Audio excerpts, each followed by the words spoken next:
They just got up and walked out. On my 60th birthday, the cake sat there untouched. My son kept his eyes glued to the floor, and my daughter-in-law smirked like she'd just won the lottery. I stayed calm, deadly calm. What she didn't know yet was that this house belonged to me. And very soon, her card wasn't going to work anymore. The birthday cake sat untouched on the heavy oak dining table when my daughter-in-law Brenda pointedly checked her watch. "Come on, Kevin, we need to get moving," she said, standing up abruptly and giving my son's sleeve a sharp tug. "We seriously have better things to do today than sit around here." Kevin shot me a quick, apologetic, totally helpless look, but he didn't dare cross his wife. He mumbled a quiet apology, grabbed his jacket from the coat rack, and followed her out the front door without another word. On my 60th birthday, I was left completely alone in the house I had worked so hard to maintain after my husband passed away. I didn't scream and I didn't cry. I just sat there, in the absolute silence, watching their car pull out of the empty driveway through the window. Brenda thought she could push me around because I was a quiet widow who rarely raised her voice. She had completely forgotten that this entire house was in my name, and the savings account they skimmed from every month belonged to me too. 2 years ago, Kevin hit a massive financial rough patch with his auto repair shop, so I set up a joint authorization on my secondary account to help him out. Since then, Brenda had been using that debit card shamelessly for her personal shopping sprees, treating it like her own hard-earned paycheck. I cleared the table carefully, washing the fine china cups by hand, feeling a deep, cold clarity wash over me. Anyone who crossed my boundaries like that instantly forfeited their right to my generosity. No debate required. That very evening, I sat down at my computer and logged into my online banking. With a few deliberate clicks, I canceled the extra card I had given Kevin and changed the PINs on every single account. There was no big dramatic scene, just the quiet, rhythmic clicking of the keyboard in the midnight silence of the house. After that, I headed down to the basement with a purpose, grabbed my late husband's old toolbox, and found the right screwdriver. Tomorrow morning, those two were in for a wake-up call they wouldn't forget anytime soon. I went to bed and slept better than I had in months. The next morning, at exactly 8 o'clock, my phone started buzzing on the kitchen counter right on cue. Kevin's name flashed on the screen. I picked it up, keeping my voice entirely steady and composed. "Mom, something's wrong with the card," Kevin said, sounding panicked. "Brenda's at the grocery store checkout right now, and the machine keeps saying it's invalid." "That's because it is. I permanently revoked your access last night," I replied, casually taking a sip of my hot coffee. "But why would you do that?" "We desperately need that money for our groceries for the week," he cried out. In the background, I could hear Brenda's shrill voice throwing a tantrum. "If you have better things to do than celebrate my 60th birthday, I'm sure you can find a better source of income," I said and hung up. I didn't bother waiting for an explanation. As far as I was concerned, there was nothing left to discuss about finances. Brenda thought she could socially isolate me while using my money to fund her high-end lifestyle. Ever since their wedding, the couple had been living completely rent-free on the top floor of my house, which was a separate apartment with its own balcony. They didn't pay a dime in rent, only a small token contribution toward utilities, which they usually forgot to pay anyway. I threw on my cardigan, walked into the hallway, and looked at the old connecting door that led to their staircase. Up until now, that door had always been left wide open so Kevin could come down whenever he needed a hand with something. But Brenda had been taking advantage of it, breezing into my kitchen unannounced to raid my pantry. I took the screwdriver I'd set aside the night before and carefully removed the old doorknob from the connecting door. In its place, I installed a heavy-duty deadbolt that required a key. I put the only 2 keys onto my personal keychain. As of today, the upstairs was a completely separate world, and my privacy was officially locked down. It didn't take 30 minutes before heavy, hurried footsteps thudded down the wooden stairs. The doorknob rattled violently. When the door didn't budge an inch, Kevin knocked loudly, clearly baffled by the sudden obstacle. I opened the door just a crack, secured by the brand new security chain, and looked my son dead in the eye. Brenda was standing right behind him, her face flushed with anger, her arms crossed tightly over her chest like a judge about to pass sentence. "Mom, what is this? Why is this locked, and why can't we just come down to the kitchen anymore?" Kevin asked, completely stunned. "Down here is my private residence," I explained matter-of-factly. "And starting today, nobody enters this space without an express invitation from me beforehand." Brenda stepped forward and scoffed. "You can't just lock us out. We live in this house too, you know. You live upstairs entirely rent-free, and that's about to change too if your attitudes don't adjust immediately." I shot back. I slid a piece of paper through the crack in the door. I had written out the new house rules, including official quiet hours, strict recycling guidelines, and the exact dollar amount for monthly utilities due from now on, $250. "Starting the 1st of next month, I expect the utility payment in my account on time, or I'll cut off your access," I added. Brenda let out a bitter laugh. "And what if we just don't pay? You're an old woman, you can't even manage this place by yourself." I looked at her without flinching or showing a single trace of emotion and said very quietly, "Go ahead and try me." I shut the heavy door, turned the deadbolt, and left them standing in the dark stairwell. They had mistaken my years of kindness for weakness, but now they were finding out the hard way who actually held the keys to the castle. Over the next few days, a freezing silence settled over the house, hanging in the air like an invisible wall.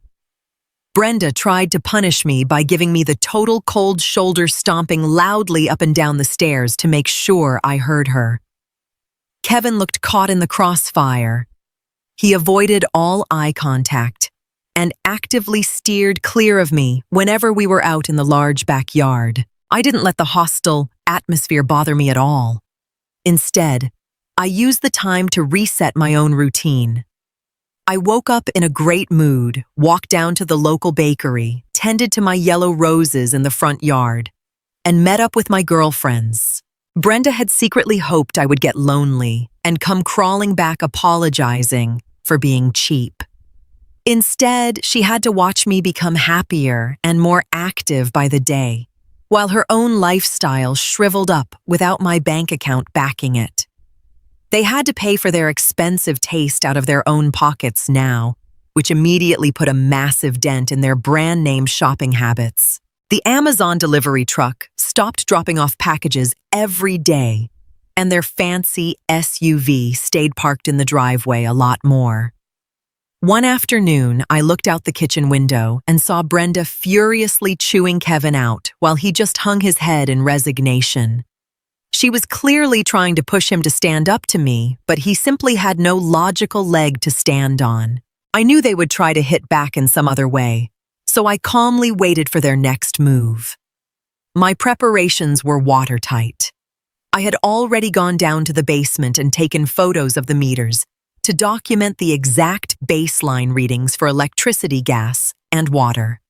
If they thought they could waste my utilities out of spite, they were in for a rude awakening. I stayed vigilant, noted every little change, and kept my absolute unshakable peace.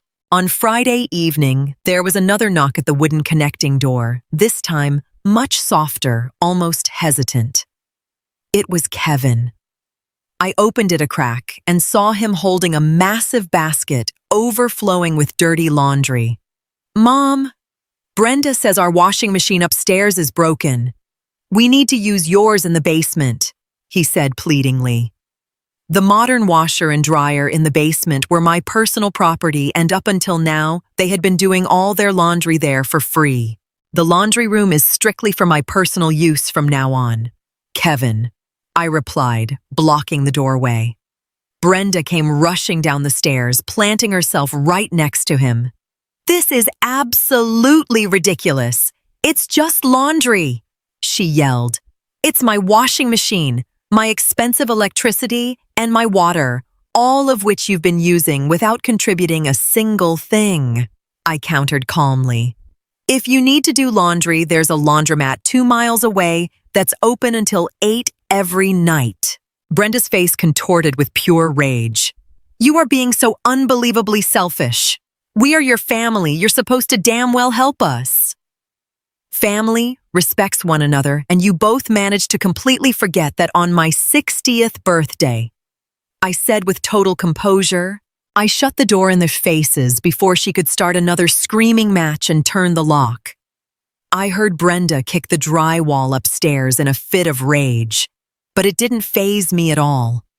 They had taken the comforts of this house for granted, while treating me like hired help. Now they had to learn that every luxury here came with a price tag of basic respect and clear, non-negotiable boundaries. Kevin carried the heavy basket back upstairs in total silence, their footsteps sounding incredibly heavy and defeated. On Saturday morning, I rented a small, practical cargo van and drove down to Home Depot to pick up a few things. I bought a heavy-duty shelving system for the basement to get all my storage organized and neatly arranged. When I got back, I saw Kevin sitting alone on the patio, staring depressingly into an empty coffee mug. Brenda was nowhere to be seen. She had probably driven into the city to escape the tension at the house. I started unloading the heavy boxes of shelving by myself without asking Kevin for help or even looking his way. He eventually shifted uncomfortably, walked slowly over to the van and said, "Let me get that, Mom. It's too heavy for you." "I'm doing just fine on my own, but thanks for the offer," I replied shortly, picking up the first box and walking right past him. It was important to show him that I didn't need his help and that I wasn't dependent on him for anything. He just stood by the van, completely lost, clearly stung by my cold detachment. It wasn't anger, it was just pure distance. His passivity had deeply hurt me for years, but that chapter of emotional expectation was officially and permanently closed. I built the new shelves in the basement at my own pace, sorted my tools, and genuinely enjoyed the productive physical work. Not a single sound came from upstairs. The apartment felt completely dead and drained of energy without my financial life support. That evening, I cooked myself a simple but excellent dinner and curled up in my armchair with a new book. They had finally realized that their go-to weapon, the silent treatment, had zero power over me. Instead, it was only isolating them. My independence was my strongest asset, and with every passing day, I used it with more confidence and peace. It was a rainy Tuesday when I found the first handwritten note from Kevin on my kitchen table, slipped secretly under the connecting door. He wrote that his shop was barely breaking even and that there was no way they could afford the new utility fees next month. He begged me for a face-to-face chat, just the two of us, without Brenda, because she was too worked up over the whole situation. I set the note aside, pulled out my organized financial folders, and waited patiently until he got home from work that evening. When I heard his footsteps in the hall, I unlocked the door and motioned for him to come in. He sat down at the kitchen table, staring down at his calloused hands, looking years older than he actually was. "Mom, I am so sorry about your birthday. Brenda was just incredibly stressed out that day," he began, but I raised my hand to stop him. "I don't want to hear any more hollow excuses, Kevin. From here on out, I'm only interested in the hard facts regarding this house," I said calmly. I laid out a detailed spreadsheet covering the last 2 years, which I had meticulously put together on my computer. You've lived here completely rent-free and used my bank account. It adds up to a sum that I have never asked you to pay back. We just don't have the money to pay you monthly rent on top of everything else right now, he whispered, lowering his head in shame. If you can't afford the utilities here, then you'll need to look for a smaller apartment that fits your budget. He looked up at me in shock. He clearly hadn't expected his own mother to be this unyielding. You wouldn't actually throw us out on the street, would you? He asked, his voice trembling. I gently pulled my hand back and said, You have exactly 3 months to find a new place to live. Brenda found out about our conversation immediately, of course, and tried to handle the situation the next day using her usual aggressive tactics. She cornered me in the garden while I was watering the flowers, stepping right into my path with a furious look on her face. You think you're so right, don't you? You're destroying your only son's marriage with your pathological stinginess, she screamed at me. I calmly turned off the garden hose, set the nozzle down, and looked her straight in the eye. A marriage that relies entirely on a widow instinct isn't a very strong marriage to begin with, I replied. You are a bitter, lonely old woman. No wonder your husband left you all alone so early, she hissed viciously. It was a calculated low blow meant to cut me to the core, but the verbal arrow just bounced right off my inner peace. My husband left me this house so I could live here securely and peacefully, not so I could be insulted in my own yard, I said. You two never signed a lease for the upstairs. You live here purely by my grace. Her face went completely pale as it finally clicked that she had absolutely no legal or moral leverage against me. I will make sure Kevin never speaks another word to you for the rest of his life, she threatened, yelling at one last time. That is entirely Kevin's choice. He is a grown man, and it's time he started acting like one, I replied, completely unfazed. I turned around, walked slowly back into the house, and locked the door behind me, leaving her standing there speechless. Her threats were completely empty because they were based on a power she had lost in this house a long time ago. Exactly 2 weeks before the move-out deadline, I saw the first moving boxes being quietly carried down from the upstairs apartment by Kevin.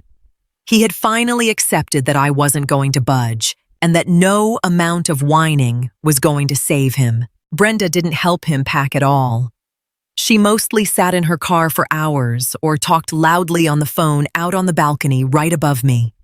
I stayed completely out of the process, offering no help, and I didn't cook a single meal for them during that time either.